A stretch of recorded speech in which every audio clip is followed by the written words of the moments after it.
Okay, move out.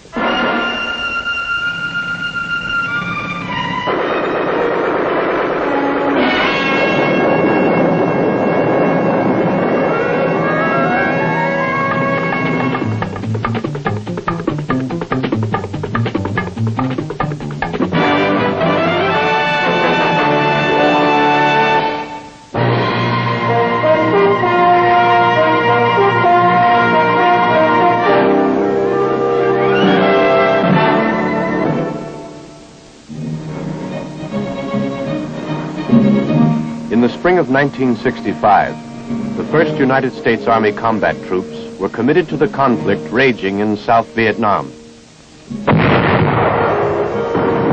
The Viet Cong, fearful of the new M16 automatic weapon, called them the men with the little black rifles. Hanoi Hanna called them juvenile delinquents in green T-shirts.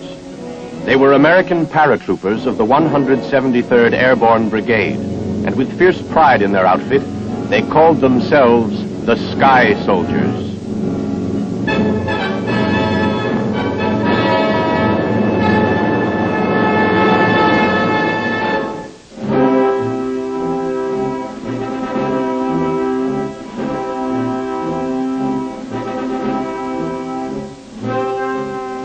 Just back from Vietnam, a freelance correspondent documents the story of the unusual breed of fighting men known as the Sky Soldiers.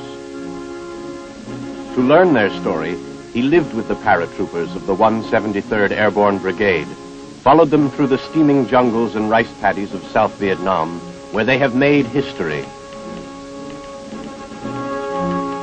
The first time I saw them was the morning of May 5th, 1965.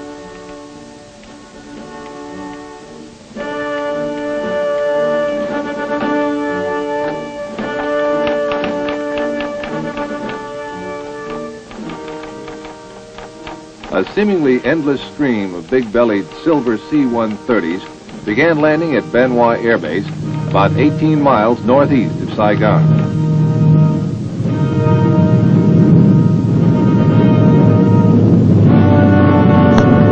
Along with other correspondents, I'd gone to Vietnam to cover the arrival of the first U.S. Army combat troops.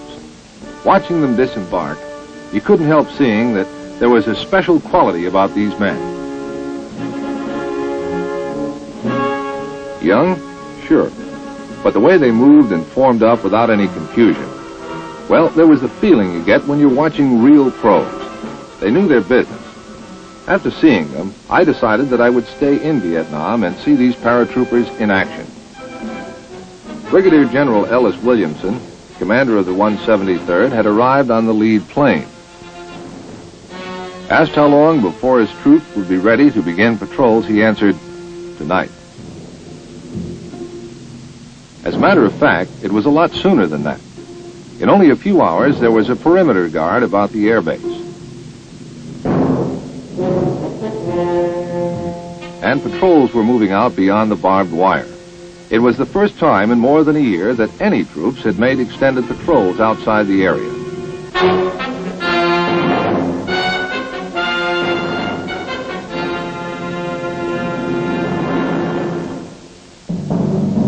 Besides setting up brigade headquarters at Bien Hoa, a task force was landed at Vung town. It consisted of an infantry battalion with engineer and medical units, and its job was to secure and defend that airfield. A few days later, the rest of the brigade's personnel and equipment arrived by sea.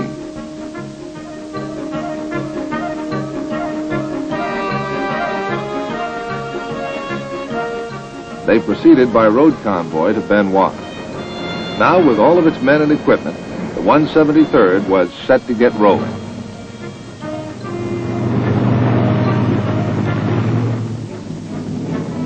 The next 2 weeks were spent in sharpening combat techniques and revising tactics.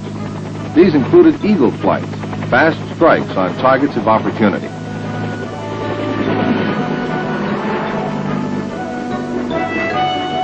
And foot patrols in hostile areas. At the same time, the armor troops and the cavalry were making a show of force on the network of roads and conducting reconnaissance.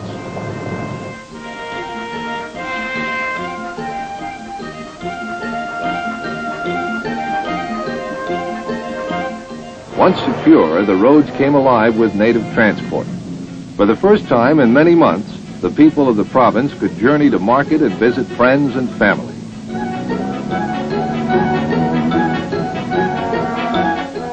The 173rd is a separate brigade, meaning that it's not part of a division.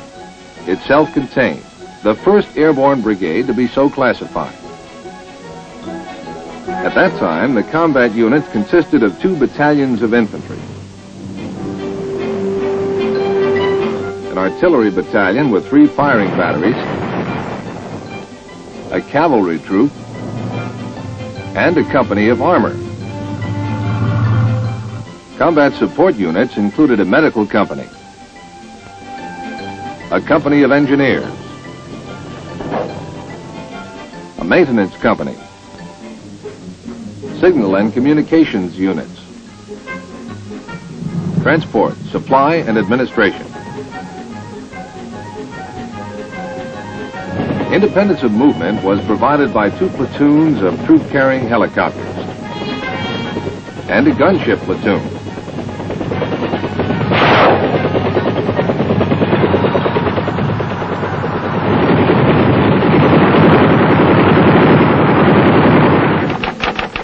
With the Benoit area made secure, large-scale attacks against the enemy were mounted. The largest of these took place at the end of May and employed nearly all of the combat units in the brigade. The infantry, artillery,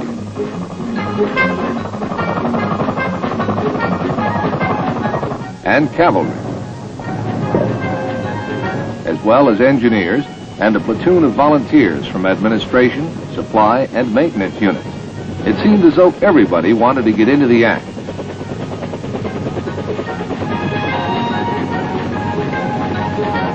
The operation was strictly an infantry-type air mobile assault.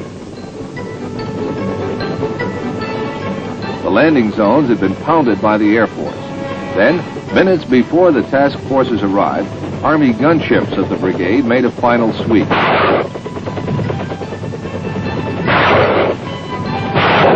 The gunship platoon, nicknamed the Cowboys from their radio call sign, softened up the landing zones, or LZs. Then the first task force swung into action.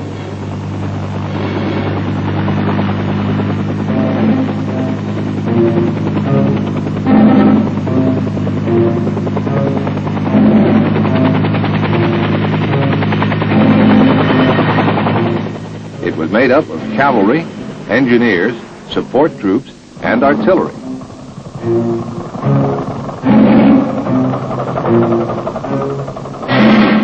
Their first mission was to secure the LZs for the other 2 task forces.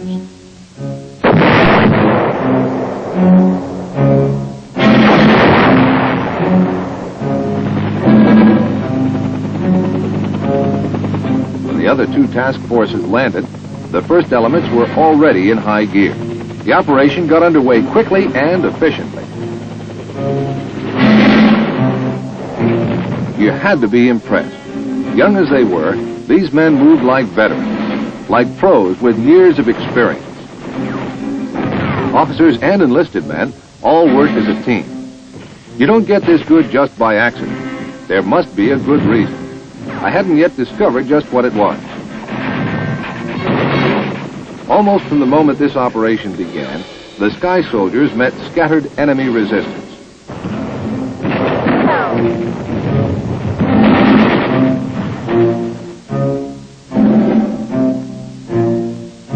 Day after day, for 4 days, the brigade moved ahead.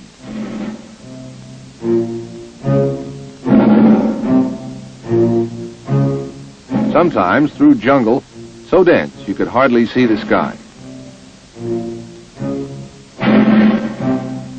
Other times over fields where there was no cover at all. everywhere the insects. And the heat pressing down like lead. Although the Viet Cong were hard to find and refused to hold their ground, many bunkers were uncovered.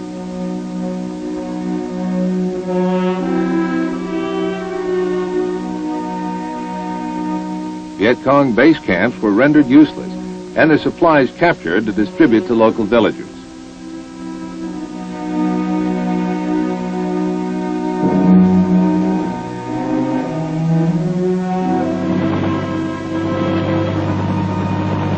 At the end of the fourth day, the brigade was picked up and returned to Bien Hoa.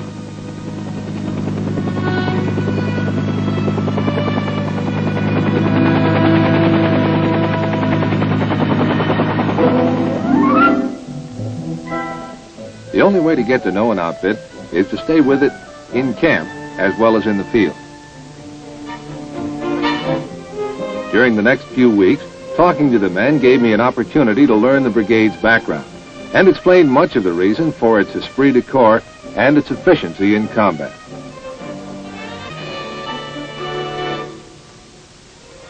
The 173rd was activated June 25, 1963, around a nucleus of the 2nd Airborne Battle Group of the 503rd Infantry, a direct descendant of the 503rd Parachute Infantry Regiment known as the Rock, which had jumped on Corregidor in World War II.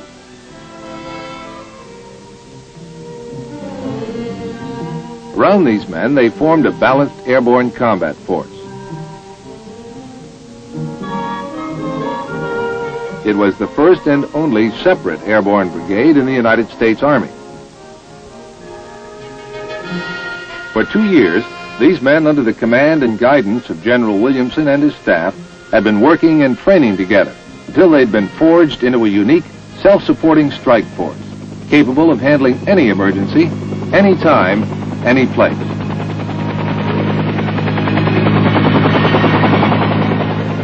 These fighting men had trained in Okinawa, Thailand, the Philippines, and Taiwan.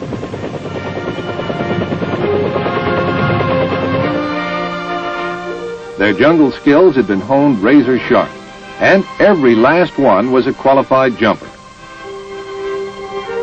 Airborne all the way.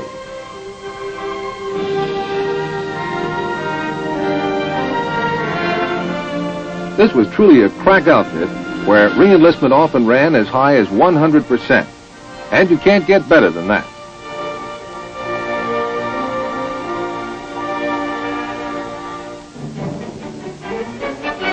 Although the brigade mounted many attacks in an area northeast of Saigon called War Zone D, which was supposed to be an impregnable Viet Cong fortress, contact with the enemy was always light and scattered. The VC preferred to lose large amounts of food and supplies and to give up their bases rather than stand and fight.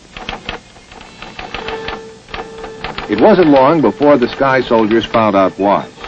Along with some captured supplies, documents were found which read, "Avoid fighting with the men who carry the little black rifles unless you have a much stronger force than they have."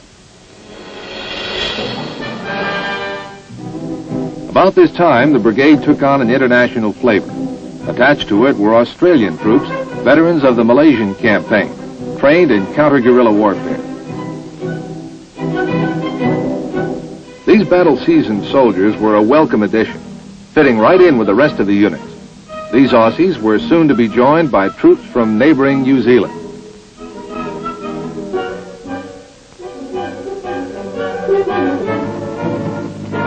In July, War Zone D was the scene of a massive attack against the Viet Cong.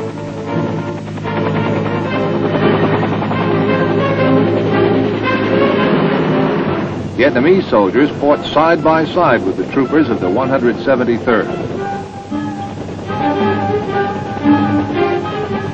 It was a large-scale operation, with the full resources of the brigade employed against the Viet Cong. When the 173rd moves out on an operation like this, 60% of its support troops accompany the combat unit.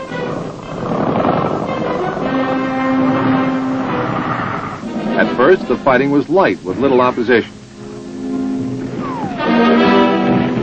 Then it got tougher.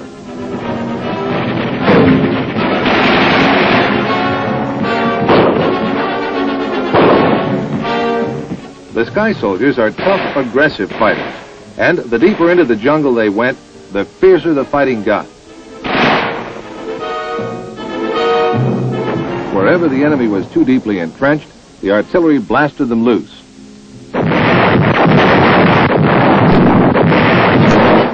General Williamson's policy was spend bullets, not bodies.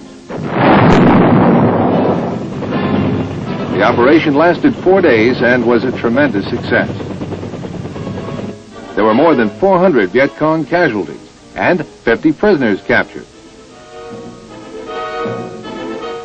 Over 100 tons of weapons and supplies have been taken. And thousands of documents captured, which proved to be a gold mine for intelligence.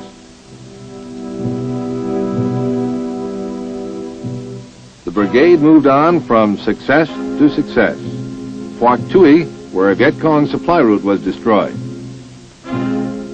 Pleiku and Kon Tum in the Central Highlands to lift a siege and clear the roads for an ARVN relief column. And the so-called Iron Triangle. The Iron Triangle was an area where no friendly forces had set foot for more than a year. Air Force strikes, artillery fire, and Army gunships prepared the way.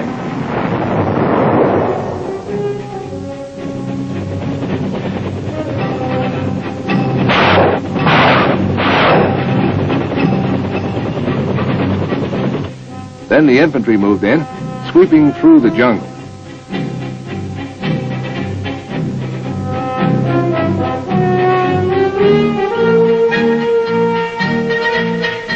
Despite the fact that the enemy was strongly dug in many areas, the Sky Soldiers rooted them out.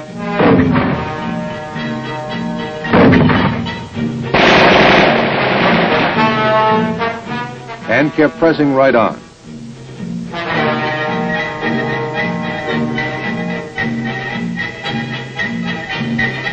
But in combat, even the victors must suffer casualties. Fortunately, the Sky Soldiers' casualties were light. The medics exposed themselves time and again to care for the wounded.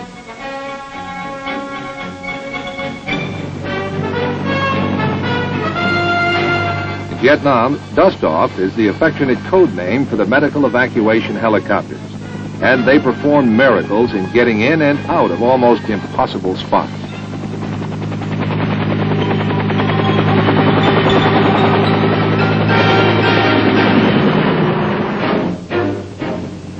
It took 6 days to work through the Iron Triangle.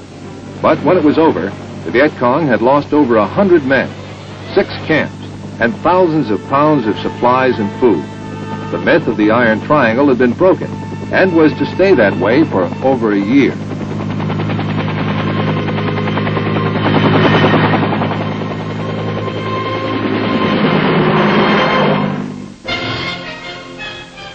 As important as defeating the Viet Cong is the need to win the loyalty of the Vietnamese people.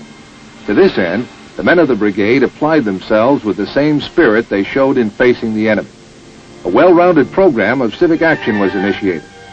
An important part of it was routine medical treatment.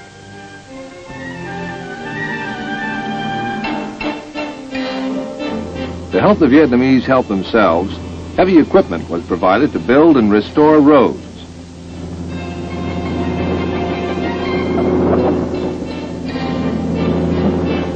The men volunteered their free time to help in the construction of schools.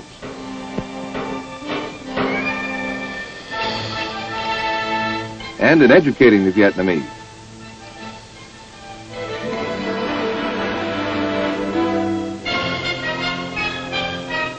Food and clothing were provided for villagers who had fled from Viet Cong oppression.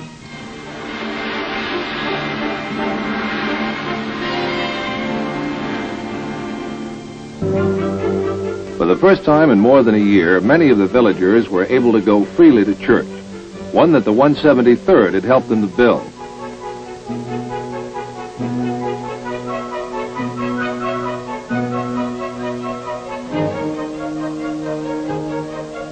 Sanitary wells were dug in villages that had never had clean, pure water.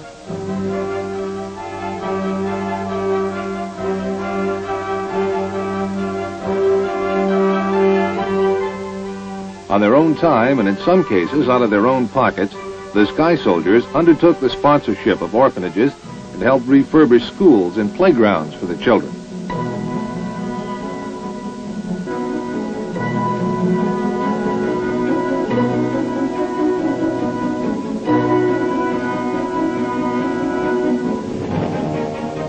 One of the brigade's most unique missions was Operation U-Life. For more than 2 years, the Viet Cong had controlled the rice harvest in this rich and fertile area. The mission was to drive out the VC, restore government control, and protect the harvest. In addition to the airlifted troops, long-range ground patrols helped to forge a long chain, which drew tighter as the troops swept across the area. By moving at night as well as by day, the 173rd broke another myth, that only the Viet Cong dared to move in the dark. By such actions, the Sky Soldiers began to win the confidence of the local population and to loosen the grip of terror that the VC held over the Vietnamese peasants. Kindness and decent treatment of the villagers, as well as the work of the civic action teams, resulted in bringing entire villages over to the side of the government. More than 300 of the VC were captured in this operation, and the local Viet Cong battalion defeated.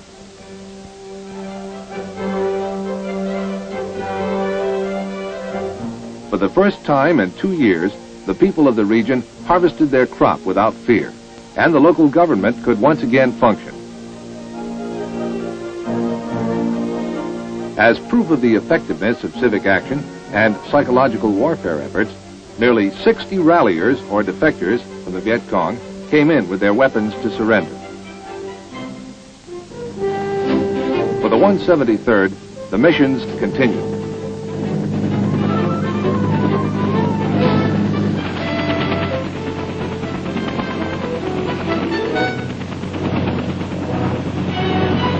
There was Operation Marauder, directed against the VC battalion. They defeated the battalion and captured rosters which identified every man belonging to the local VC. In Operation Crimp, they uncovered a VC base camp in Hobo Woods, which included a tunnel complex that was 3 miles long and 6 levels deep.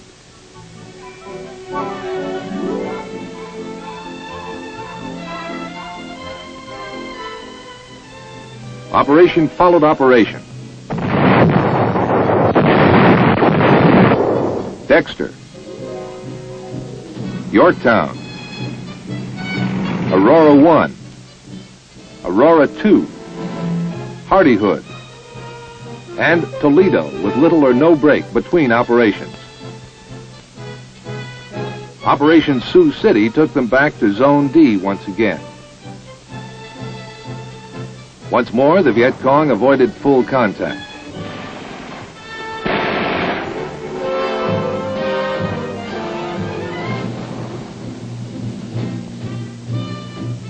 But large stores of clothing, weapons, and other supplies were captured.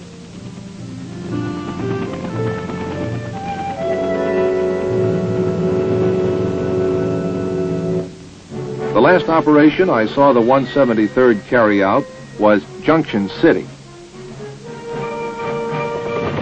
This was to be the largest multi-division operation to date. The target was War Zone C, near the Cambodian border, northwest of Saigon.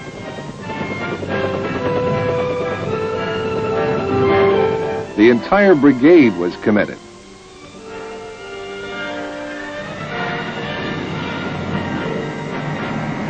But this time there was a difference. This was to be the first parachute deployment by American forces in the Vietnam conflict. The planes are bigger and faster today, but this is how it must have been when the old 503rd parachuted down on Corregidor in World War II. This is how it is with the men of the 173rd. No one hesitates, each one is raring to go.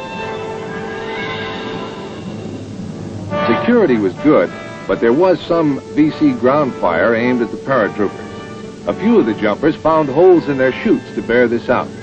But the only injuries were a few sprained ankles. When the jumpers were on the ground, the VC really opened up. The first job was to secure the drop zone.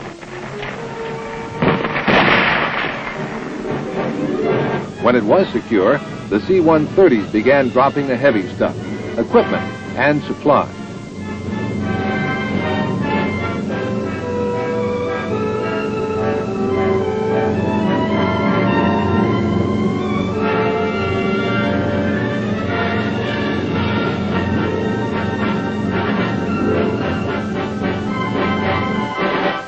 Operation Junction City was the biggest in Vietnam up to that time.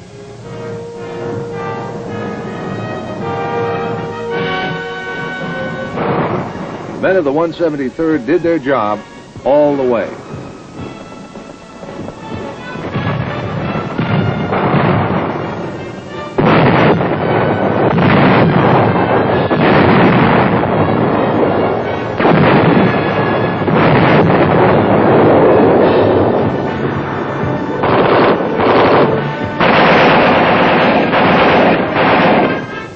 I've often wondered what makes an outfit like the 173rd Airborne the way it is.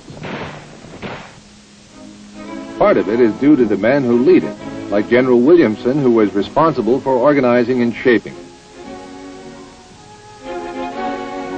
And General Smith, who took command in Vietnam in 1966. Followed by General Dean, who led the jump in Operation Junction City. Part of it is the training. The tougher the going gets, the better they seem to like it. Mostly it's pride. Pride in being part of an elite outfit of volunteers. One of the pros. They don't brag, but one of their infantry battalions was presented the Distinguished Unit Citation by General Westmoreland. By the time I left, they had 4 Medal of Honor winners among them, scores of Silver Stars, and they don't bother to count their Purple Hearts. These are the men of the 173rd Airborne Brigade, separate, airborne, all the way.